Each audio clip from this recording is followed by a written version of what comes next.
So I recently came across this product called BusyBar, which sounded like pretty neat, but for $250, I didn't really want to spend money on it.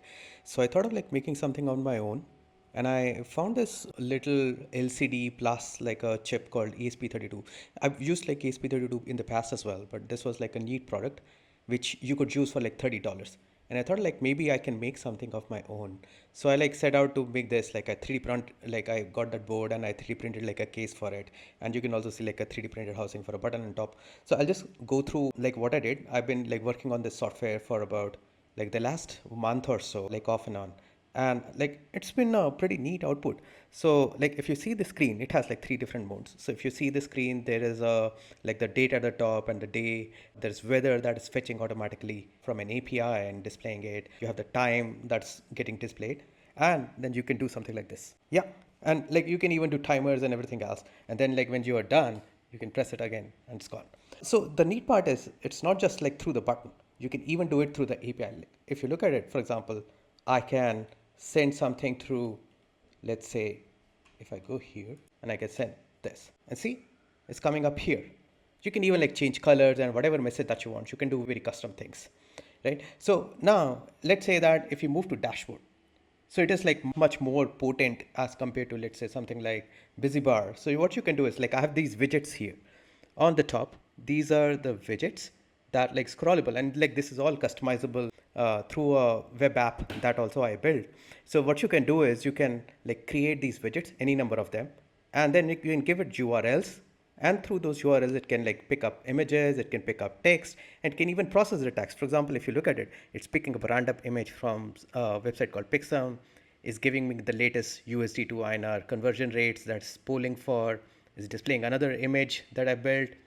It's pinging the status of my internet connections, like I have Airtel and ACT. So it's pinging there from my Gatus instance, like what is the latency there. It's also polling something called anime codes, and it's like pulling codes and processing that data. So you can like give it that this is the JSON, this is how I want to process it, and it'll like process that and like show you that. At the bottom, you have something that I call as like server-side widgets. So essentially what you can do is like this is the status that you can of the device that is showing up here. And then what it can also do is like you can send other requests through HTTP again, and it will show that here. Let's say that if I send something like this, and yeah, it's showing up here. So you could have like some kind of a server process running somewhere which is sending notifications to this, and it'll just keep showing up here. The other kind of cool thing that I did is like if you have heard about something called Elgato streamdeck. So it also serves as like a companion macro pad for you.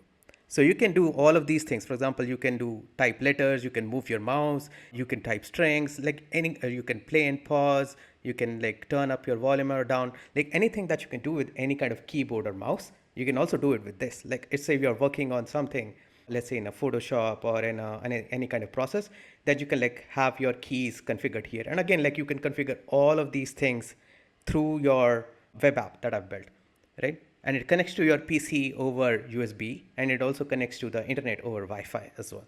And it has like these logs that you can tap, and it'll show you like what are the things that are happening. It has the Wi-Fi connection here. It shows like the Wi-Fi is connected or not, the time again that's going on, and all of these things, and you can like switch between them. So it's like pretty, you can say, configurable through this. So I thought I'll show you the web app as well.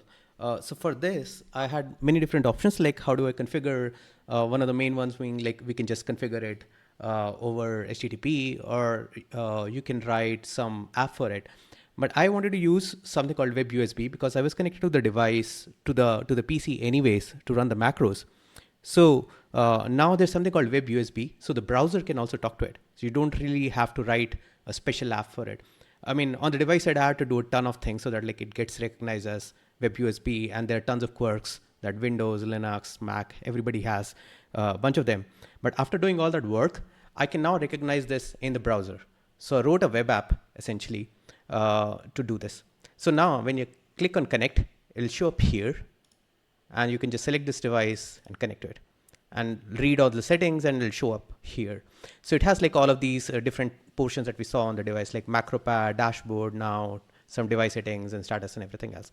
So if you see all of these keys which we had on the device for the macro pad, they're all showing up here. So you can click on any one of them, you can change their name, you can change like what they do.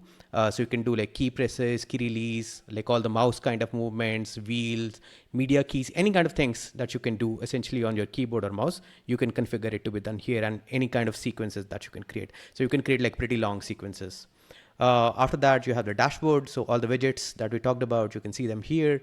They're like text widgets and they're image widgets, and you can again like create like any number of them, and it'll like just scroll and show up all of them.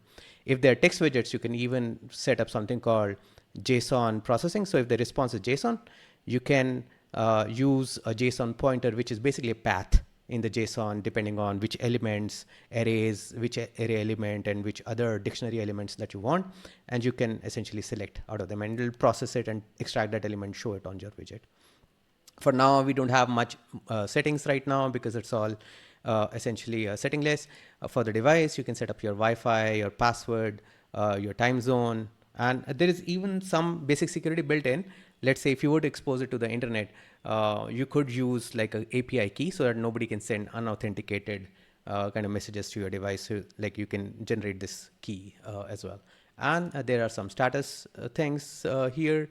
And then what you can also do is there is like save settings, reload settings, reset if you want to go back to the factory default. You can reboot the device just from here.